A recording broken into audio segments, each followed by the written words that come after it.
Okay, a video blog check everybody, Azrael here, and you are watching my YouTube channel of Features Lifestyle, Travel, Food and Tech, and also unboxing. We are going to unbox this brand new laptop from Huawei Philippines.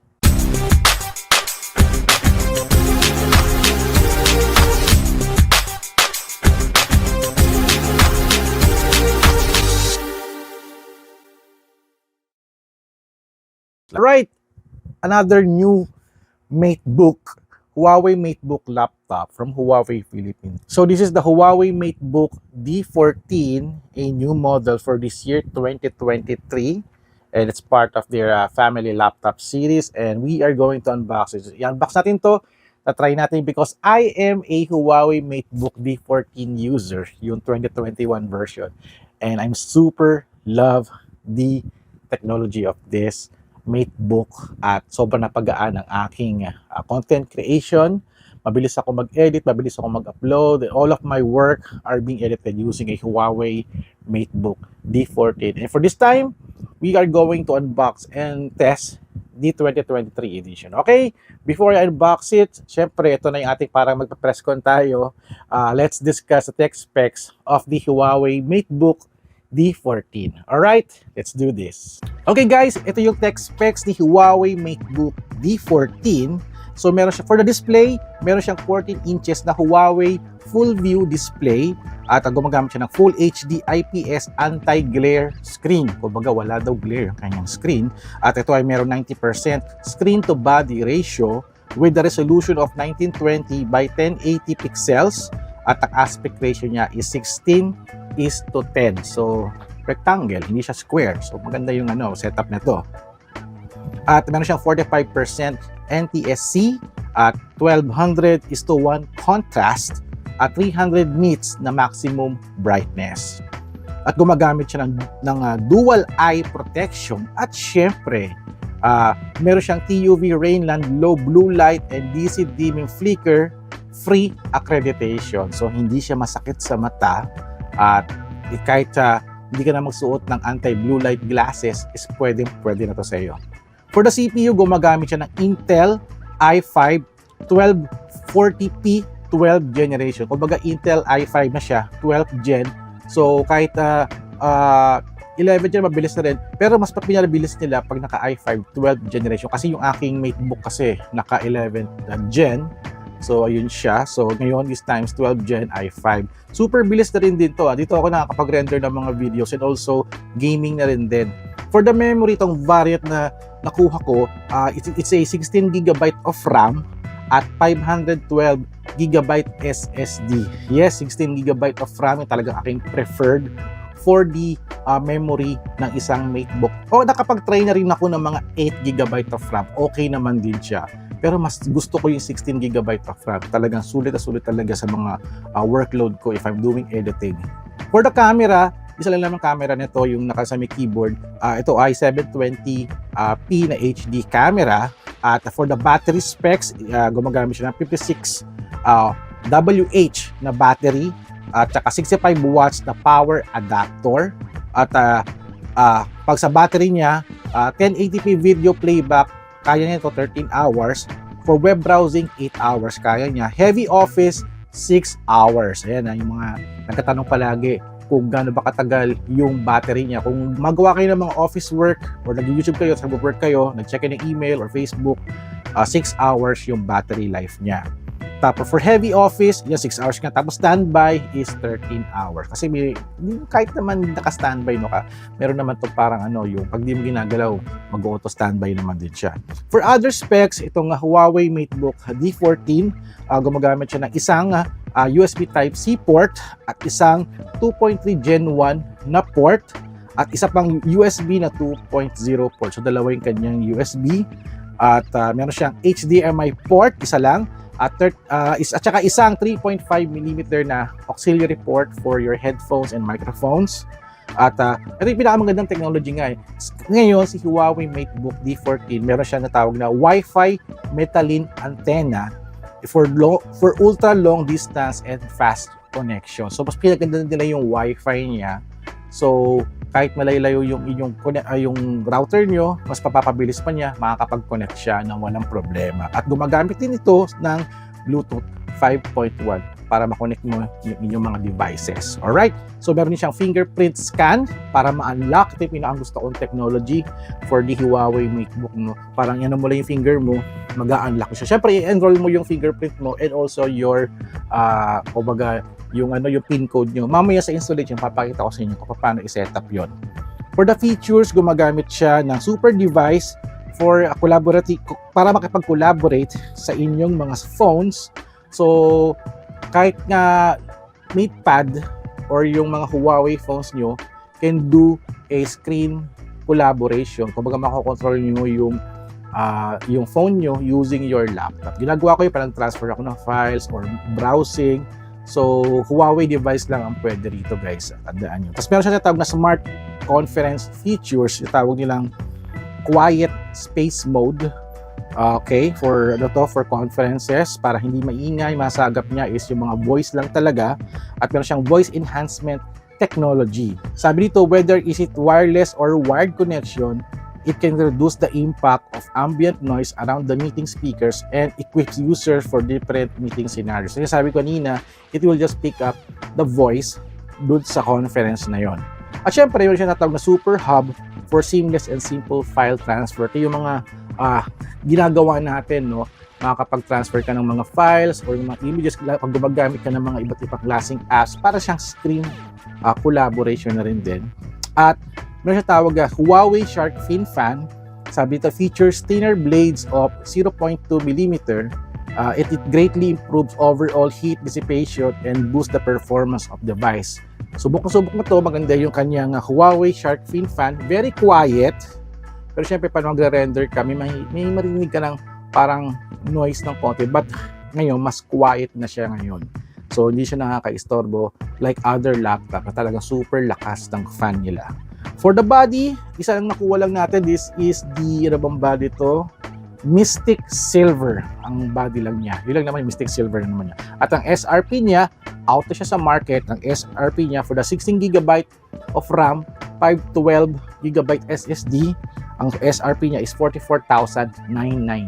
Napakasulit dahil napakaganda ng Huawei MateBook as a user, no? As a gumagamit ako, talagang super recommended siya. So yun, itetest natin itong yung bagong unit para ma-unbox natin at dalhin natin to sa ating mga adventures para lagyan natin siya ng game. Si 512, kayang-kaya naman niya yan. Yung mga Valorant, Fortnite, itetest natin yan. Alright, unbox na tayo. Let's do this. Alright guys, so ito yung laptop na i-unbox natin. This is the Huawei MateBook D14 for this 2023 edition.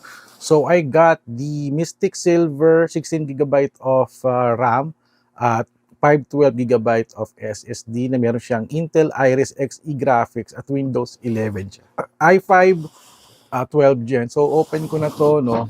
At least nagawa na lang tayo ng parang shortcut na rin din para at least makita ninyo ano ba laman nito. So this is the unit. Ito yung kanyang charger. Nakasetup na rin din siya kasi isa na lang yung charger niya, yung style niya. Oh. Hindi na siya yung kamukha nun dati na USB Type-C rin to. So built-in na siya tapos USB Type-C. This is good. Mas prefer ko yung ganito. Mas maganda. Kasi feeling mo kasi pagka nakahiwalay ito, baka mawala mo eh. Mas maganda yung magkaduktong na siya. That's the charger. So wala naman itong lalagyan ng SIM eh, kasi laptop naman to eh. So ito yung unit. Tanggalin ko na itong box. Actually, may mga manual na to. Pero may mga gumamit na nito, yung mga ibang tech YouTuber or tech media. So medyo nagamit. Sana na-format, no? At sana meron siyang charge. So this is the unit. This is the Huawei MateBook D14. So, ito yung itsura niyan. So, ayan. May ano dito, yung for the fan. Yan yung fan niya. Saka yung speakers sa gilid. At open na natin to. And this is what it looks like. Wow, ang ganda. Nice to meet you again. Huawei MateBook D14. It says here Intel i5. Meron siyang Huawei Share, tsaka yung Intel Iris Xe graphics, yung kanyang graphics, no? Okay. So, yung yung camera niya iba na pala, no? Wala na siyang camera dito sa baba pala. Yung camera niya nandito na sa taas. That is so weird, no? So, ibang klaseng version na to ng Huawei MateBook. Kumbaga, tinanggal na nila yung nakatagong camera dito sa keyboard na to. Nilipat uli nila dito sa taas. So, ganun pala yung itsura niya, no? So, yun nga lang, if you are very, kumbaga, medyo naiilang kayo with the camera. So, bibili ka pa ng parang pantakip dito. Pero make sure lang, pag nilagay ka ng pantakip, make sure lang na pag isasarado nyo yung laptop, tanggalin nyo siya. So, I guess, ito yung itsura niya, no? This is the fingerprint, yung power button na may fingerprint scan. So, ito yung keyboard niya, ito yung sa mouse ma. Sa left side is the USB Type-C, USB, HDMI, tsaka yung 3.5 niya nasa kaliwa na dati nasa right side eh. Tapos sa right side is the USB lang. So wala naman siyang exhaust dito sa gilid, no? So ang exhaust niya dito sa ilalim. Nandiyan yung Huawei fin fan niya, ayan. Shark fin fan, tsaka to for the speakers to, alam, gilid na to eh. At sa likod may exhaust din dito. Ayan. Hindi masyado makita eh, pero meron din siya sa likod para for more good ventilation ng laptop. So I guess isasaksak ko na to kasi medyo matinding setup to ng laptop at kakabit ko na tong USB Type-C and I'm going to plug this now to my power charger. Sana wala tayong sana may charger siya, no? Pero kung wala, ma-charge natin. So na-plug ko na, no? There are no light indicator kung nagcha-charge ba siya. Okay? Para ayun, nag-ilaw na siya dito. Ayun, may ilaw pala siya dito. May ilaw. Nakita niyo, may ilaw. Ayun. Sabi yung nagcha-charge siya. Mukhang lobat yata to. So, i-on na natin. Pindot ko na, Huawei. Ayan. So, we are now doing the setup, no? Uy! Nice. I-zoom in natin ng konti para makita niyo. Ayan. Oops. Isa pa. Zoom in natin para makita nyo yung pag-setup natin. Ayan. So, we are going to choose English, United States. Click natin yung yes. And United States, country, region, syempre, ano tayo? Sa Philippines. So, nakita nyo, no? Parang I'm using my two fingers to browse. Click yes. Ayan. Nakikita nyo ba? Ayan. Right keyboard, US tayo. So, yes tayo. Second keyboard layout, skip. Skip na natin, wala naman tayong keyboard. So, ito na yung part na ilalagin ko yung aking Wi-Fi. Wait lang, guys. Alright, nakakonect na tayo sa ating Wi-Fi and the laptop now is searching for updates. So, kumpletuhin niya yan. Mabilis lang naman to. Well, mabuti na lang mabilis yung aming internet, no? At ito na, kinukuha na niya. Actually, we will be logging in with our Huawei ID. So, nagre-ready na ako ng aking code ko para maano ko yung aking Huawei ID. Lagi kong nalilimutan yung Huawei ID ko eh. Hindi lang din yun, pati din yung Microsoft. Grabe. Medyo marami pa tayong babaybayin na mga login for security, no? So ito nilo-load na niya. So balikan ko kayo in a bit lang, wait lang. At eto na, sabi to updates are underway. So keep your computer on. Ako nakuha yung aking Facebook. Teka lang. Yung nanonood ako ng Globe so nag-playback siya. So that's it, the Huawei logo.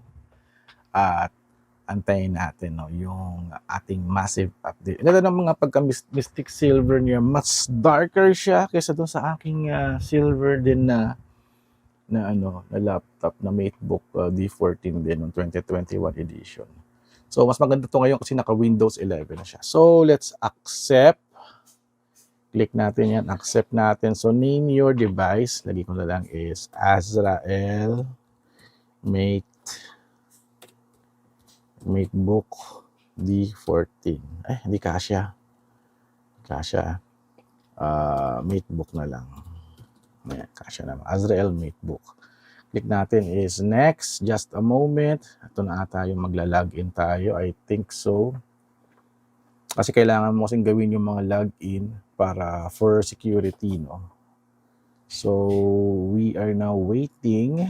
Mamaya kakabitan ko to ng mouse kasi hindi ako sanay dito sa trackpad. Actually, pa nagla-laptop ako, guys, naka-mouse ako palagi, naka-wireless mouse ako. Ginagamit kong wireless mouse is a Logitech mouse. Yung napakaganda, yung 1 year yung battery. Hindi niya mauubos kagad yung ano. And, ano pa ba? Wait natin to. No? Unlock your Microsoft. Ito na, Microsoft naman tayo. So, I guess maglalagin ako sa Microsoft. Wait lang guys, balikan ko kayo. Alright, na-add ko na yung aking Microsoft ID. So, ito na ang ating pangalan ng laptop. Restore from this PC. Do I need to restore this? Welcome back daw. Restore from your PC backup. Kailangan ko ba itong i-restore ba? I guess di ko naman kailangan siyang i-restore. Ano ba mangyari pag i-restore ko? No? Restart from this PC. Katakot naman to, baka ayan, restoring na. I think it's getting some information from my other laptop, no? Naka-online naman din ako. Di naman mare-reformat yung kabilang laptop ko eh. So, antayin natin to. So, balikan ko kayo, no? Alright, parang I guess nakapag-recovery na siya, no? So, we are now going to apply for a fingerprint scan para at least maano natin, no? So, paano ba to? Ilalagay ko na yung finger ko dito, no? Ayan, nag-ano na. Nire-record na yung mga fingerprint ano ko. For restoring this to factory mode, madali lang naman to eh. Kasi pag Windows, meron naman siyang ano. So, I'm registering some parts of my finger para ma-record niya. Pero ang tagal. Ayun, okay na, all set na tayo. So, click ko tong next. Antayin natin what will happen. Got it, now set up a pin. So, mag-create tayo ng pin. So, I think it's a 4 pins lang to, no? So, okay, wait lang. Mag-set up muna ako ng pin. Alright, nakapag-set up na ako ng 4-pin code. So, for privacy, on natin yung logistic data. Ayan, sige, pang advertising, location, in-on ko na rin din for security. Let's customize your experience, development, entertainment, gaming, school, creativity, business. Click na natin to family. Ayan, ito tayo. Click natin yung accept. And let's wait. So, di na pala kailangan mag-login ng Huawei ID. Microsoft nga pala tayo, no? So, use your phone from your PC. Respond to text messages. So, hindi natin kailangan to, no? So, skip ko na to. Ayan, skip na lang natin siya. Hindi naman tayo magko-connect pa. Pero mamaya, I'll show you how to pair your phone. I turn on my, my Huawei na phone pala. Nakauna pala yung Huawei phone ko. Okay, so, okay, Microsoft 365, so okay lang naman natin yan. So, puro trial version pa lang naman to. Ayan, no? Get your first month of PC Game Pass for 199. 119 nga, 119 per month. So, skip ko na to. Hindi naman tayo bibili, next time na lang. Kasi, yes, it can take a lot of space kasi mga games na yan eh. So, we can install lang to, mga 2 games lang kasi this is gagawin lang natin for the testing lang naman eh. So, this one is checking for updates na siya. Your update is in progress. So, wow. So, medyo mahaba-haba pala to, no? So, antayin natin to. 1% pa lang naman. So, nag-a-update yung laptop sa OS niya, no? So, balikan ko kayo. Medyo matagal-tagal to kasi parang 2% pa lang, oh. Medyo malaking file. So, balikan ko kayo na beta. Wait lang. Alright, we are back. Siguro at around 15 to 20 minutes na install na yan, no? So, let's try the fingerprint. Uy, gumagana siya. Naka-login na tayo. It says here, hi tayo kay Windows 11. Maka-encounter ulit tayo ng Windows 11. Wish ko na ganito, na parang gagalaw ko yung aking keyboard at ang camera ko ay nasa likod ko. This might take a few minutes daw, so don't turn off your PC. Antayin lang natin. Let's wait for it, guys. Ayan, para makita nyo ng buo. No? Total, kita nyo naman yung di ba? Yung screen. So, medyo matagal-tagal pa to. Gusto ko na siyang kabitan ng mouse, no? Mas prefer ko kasi yung mouse eh. Pero later na lang. Pag we are going to play some games na rin din. So, medyo matagal rin pa pala installation nito.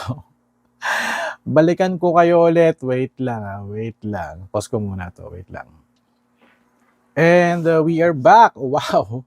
Hello, Windows 11. Wow, napakaganda naman. So, nag-load na siya, no? Medyo matagal. So, medyo low bat pa, no? Parang 37% yung ating battery. And we are connected. Nakaka-on pa yung Bluetooth. Hindi, naka-off yung Bluetooth niya, no? So, this is the itsura ng Windows 11. So, kasi yung laptop ko na isa, na yung D14 2021 ko, naka-Windows 10 pa rin eh. Hindi pa ako nag-shift to 11 eh. So, mas prefer ko pa rin yung yung 10 for that. Pero, oh my God, kinopya ata yung mga apps ko ah. I think this is my old settings eh, sa isang ko eh. Ba't ganun? Nakopya niya lahat. This is the old, ito may mga old photos pa dito. Oh. Ito si Iron Man ba to? Oh my God, dinownload sa cloud, si Daredevil pa. Oh my God, parang yung buong apps ko sa cloud is parang nakopya niya. No? I'm not sure bakit may Apex Legends pa. Oh. So, okay. So, click ko to. Let's go to... Hindi ako marunong dito sa Windows 11. Narilito pa rin din ako. Okay, okay. So, ano bang titignan natin dito, no? Hanapin natin itong my PC. Click ko tong folder na to, no? We are here sa this PC. This network. Ano ba to? Properties. It says here, naka-partition siya, no? I think naka-partition. This one is 144 gig. Tama ba? 199 gig. Tapos yung local disk na isa, sa letter D is 257. So, naka-partition siya. Yun yung pala nakikita. Nakikita nyo ba? Ayan, nakapita nyo. So, etong side na to is naka 199. So, yung Windows. Yung storage mo na isa, nalagyan ng mga files or games, nasa 257 gigabyte. Hinati pala nila yun, which is okay na rin din, no? Which okay na rin din. So, let's go to home. Click natin to. Hindi ako masyadong maalam sa ganitong format. Nalilito ko. Para hindi ako masyadong maano sa PC kung ano ba yung i-explore natin dito, no? Hindi ako marunong eh. Siyensya na guys. Siyensya na kung bakit hindi ako marunong mag-explore. Pag PC lang kasi talagang ano lang ako eh. Tawag dito. Grabe, pati yung mga VLC ko, yung photoscape ko, tsaka yung aking video editor. I think kinopya niya ata yung naka-Windows 11 ko dati nung nag-review ako ng other brand na laptop. Parang kinopya niya, no? I think ibang laptop yun eh. Pero ano to mga to? Ito, meron pa ditong chat, explore, search. Ayan. I guess yung settings, no? Paano magmula sa settings? Yan, yung problema dito pag hindi tayo naggumamit ng Windows 11. Nalilito ko. Ayan. So, meron tayong cloud storage na 1 terabyte. I guess, parang kinuha ata niya dito, no? Nakasave siya sa cloud. At ito yung ating access here. Ito yung Mazrael MateBook, Mate D14 nakalagay. Ano pa ba?